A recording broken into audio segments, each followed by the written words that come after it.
Malcolm is the winner of the Pro Basketball Writers Association of America J. Walter Kennedy Citizenship Award for 2020-21. So we'll start off with a couple opening remarks from Malcolm. Sure. It's definitely an honor to receive this award. I was just looking at a list that had Kevin Love, LeBron, Damian Lillard. I mean, it had some high-profile names on it, and not just on the court, but guys that are doing, tremendous things to give others great opportunities, especially the next generation's kids. So I'm extremely honored to receive this award, and it comes as a surprise for sure. Okay, we'll take questions. For those who know how to raise your hand, raise your hand. Bob Kravitz. Yeah, congratulations, Malcolm. What are some of the other things that you would like to do with your foundation, Hoops for Humanity, everything that you're involved in? And also following up, have you noticed that guys are getting more and more involved in larger issues in the last couple of years? For sure. To your first question, I'd like to just continue to expand it. There are hundreds of millions of people that don't have access to clean water across the globe, and millions in Africa that don't have clean water. So, that's where my water focus is right now, is in Africa, East Africa specifically. We've expanded to Kenya. So Kenya and Tanzania are the two countries we've put wells in.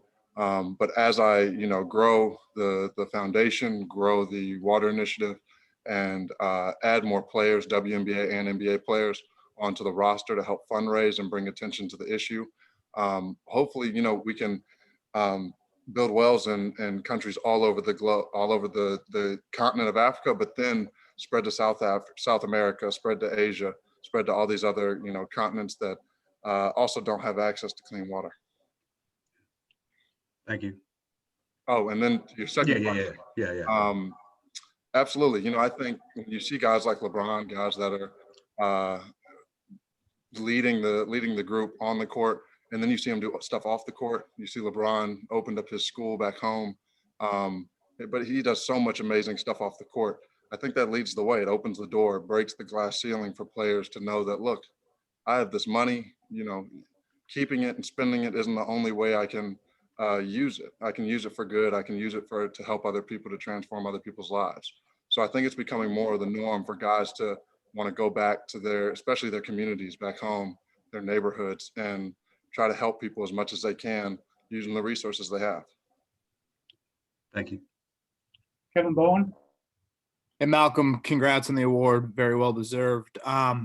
Basketball question. How much did you know of Nate Bjorkgren before he was hired? And what have your conversations been like, maybe with Raptors guys or guys that have coached or, had him as a coach?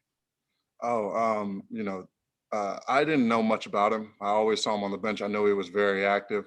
He's one of the guys, I think he's the guy that sits at the front of the bench with the Raptors right under Nick Nurse. So I've always noticed him on the bench. I've always noticed, the guys go up to him in the huddles. He's one of the first guys that people interact with. But then I talked to guys like Kyle Lowry. I reached out to a few guys, and they love him. They rave about him.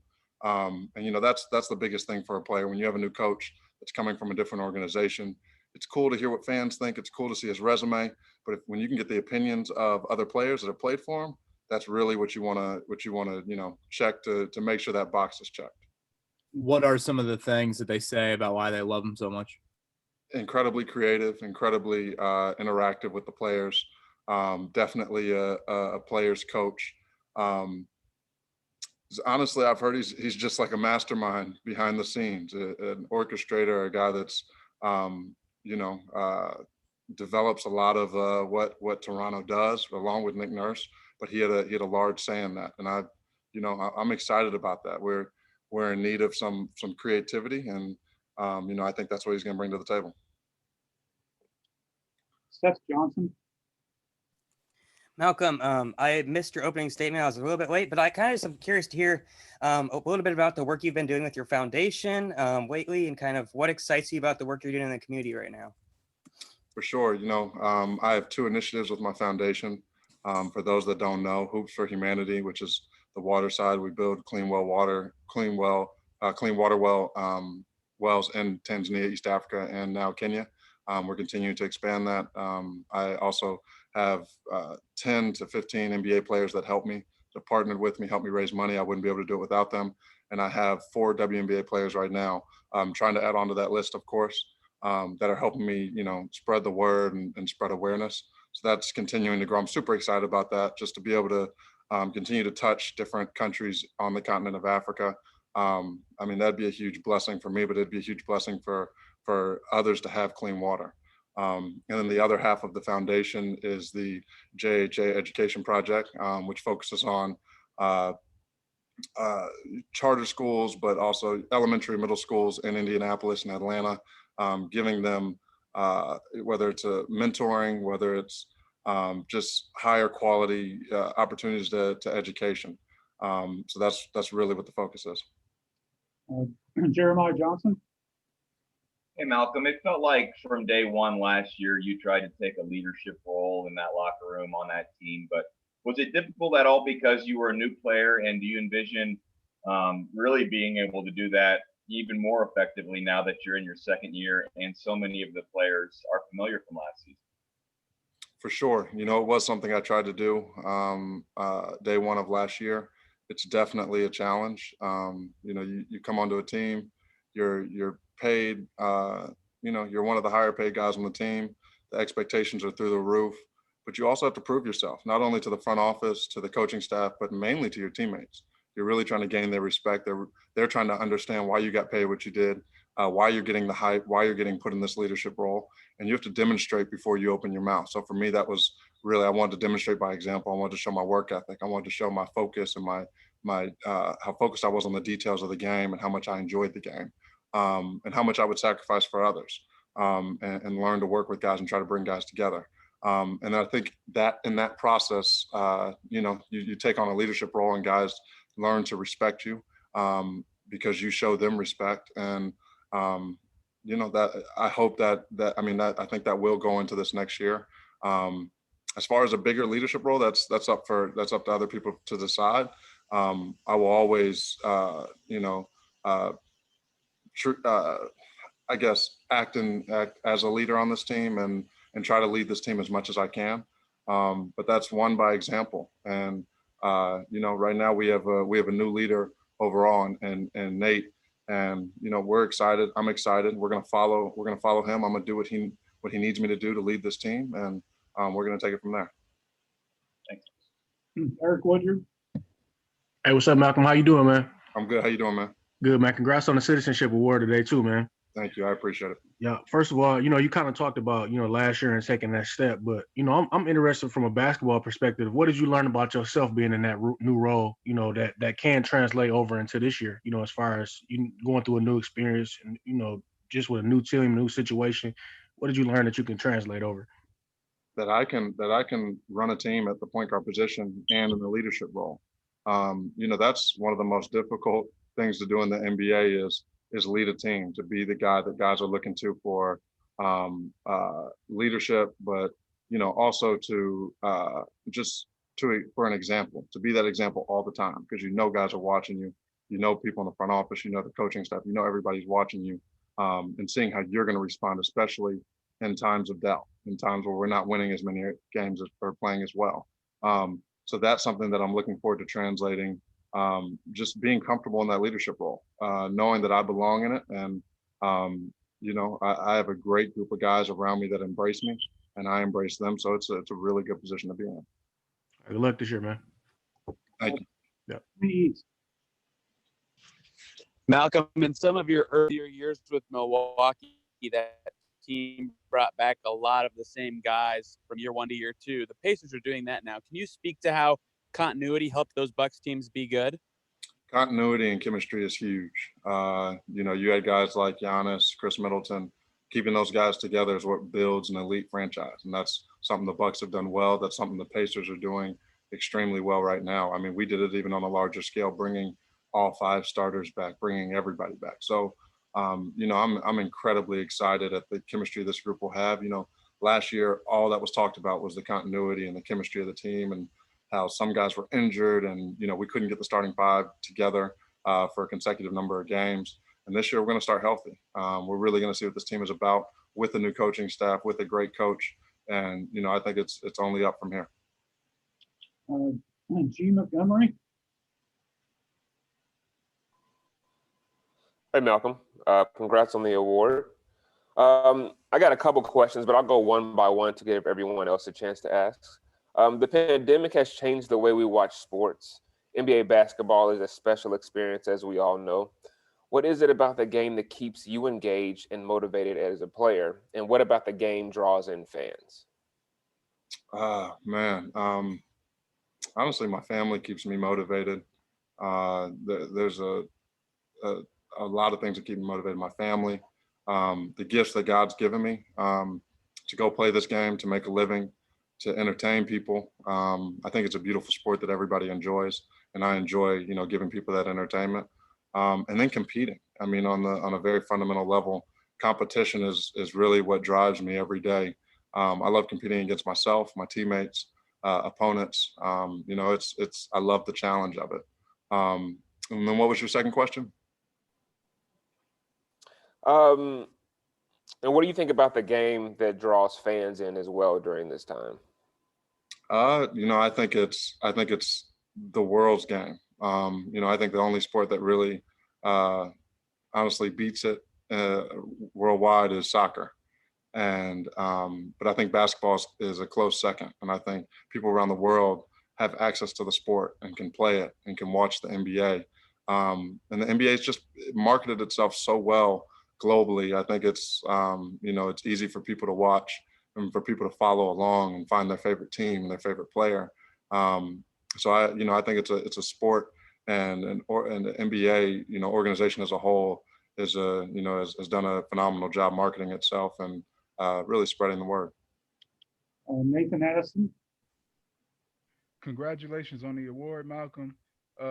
This is a basketball question. So last season, the team was plagued with injuries, and prior to your arrival, before you came, we saw this team at its full strength.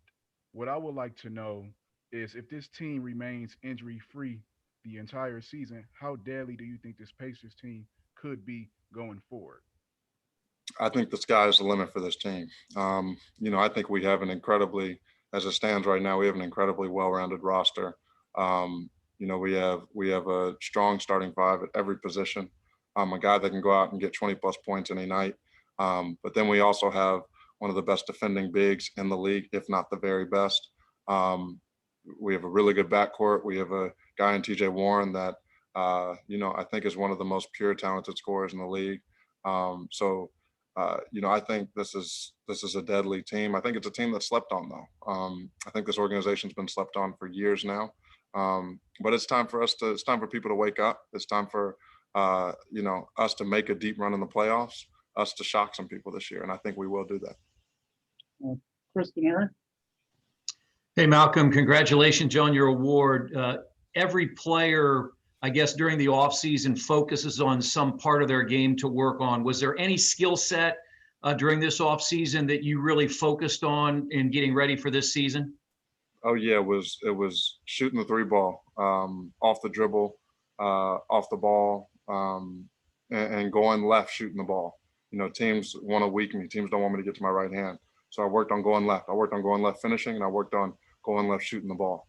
And then since I've been back for about 3 weeks with coach and the new staff, and we've been working tirelessly on shooting the three ball.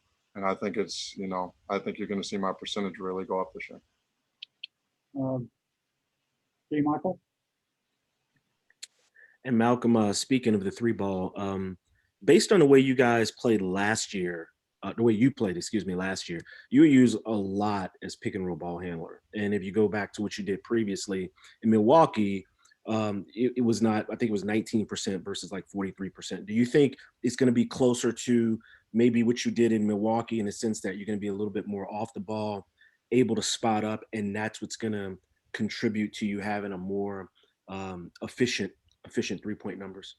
I think that will help. I think I will be off the ball. We're going to have a system, I think, where we move the ball a lot. There's a lot of body movement, and there won't be as much standing, as many just pick and rolls right off the bat. There'll just be a lot of ball movement, and I think that will help. But I still think I'll be in a lot of ball screens, and I think my 3-ball percentage will go up because I will be shooting the ball well off of ball screens as well. G. Montgomery. Hey, Malcolm. Taking it back to the social issues, if given the opportunity this upcoming season, what would you put on your jersey for this upcoming season? It could be someone else's name or like a statement, but I know you're involved in a lot of initiatives and things, so I just wanted to ask you that. Oh, man, honestly, I'd love to see the rotation of these African Americans that are being killed in these Black communities by the police. I'd love to see those names on a rotation on my jersey. Whether it's Eric Gardner, whether it's there are hundreds of people at this point. So I could have one for every game, and I think that it's important to continue to remind people, for it to stay relevant in people's minds through the season, that social justice, that period is not over, and it's not even a period. It's not a moment. This is something that people are going through every day, that people are still battling, and there still needs to be collective effort put towards changing the environment and the stigma and the oppression around the Black community. Scott Agnes. Hey, Malcolm, I'm curious what you're kind of expecting in terms of a learning curve. While you have continuity with your team, new coaching staff, new system, less than 3 weeks to kind of get into shape and gear for that. What do you expect that to be like? Are you expecting maybe a slow start? Let's try to figure this out and get it for down the road. I don't. There have been 5 or 6 of us that have been back, myself included, and there are going to be a good number of us that are in shape. This is a team that usually, us being in shape and our conditioning is never really an issue. So we're going to get in shape, and we have a coach that is a former champion. So it's he knows what to do, and we're trusting him to get us in shape and to handle this process appropriately. But I do expect to hit the ground running. I don't think there's going to be a slow start. I don't think we can afford to have a slow start. So we're going to hit the ground running in training camp. We're going to compete. We're going to get in shape, and we're going to get this thing rolling. Anybody else have anything? Speak now. All right, Malcolm, thank you very much. Yep. Thank you, guys. Thanks, Malcolm.